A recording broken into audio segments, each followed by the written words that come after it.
শ্রী রোহিণী কুমার মজুমদার এক জায়গায় লিখেছেন, একদিন শেষ রাত্রিতে ঘুমাইয়াছিলাম কি জাগিয়াছিলাম বুঝিতে পারি নাই, এমন সময় একটি সুন্দর স্বপ্নের মতো দেখিলাম। মনে হইল যেন একটি প্রশস্ত রাস্তা দিয়া চলিতেছি। রাস্তাটি পরিষ্কার, ধূলাশূন্য, মসৃণ, দুই ধার ফুল ও ফলের গাছের দ্বারা যেন সজ্জিত।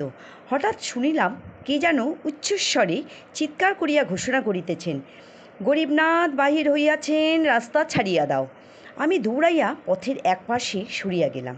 সম্মুখে দেখিলাম সাদা ষাঁড়ের পৃষ্ঠে অসীন স্বয়ং মহাদেব এই পথেই এই দিকেই আসিতেছেন। এইরূপ সৌম্য মূর্তি জীবনে কখনো আর প্রত্যক্ষ করি নাই।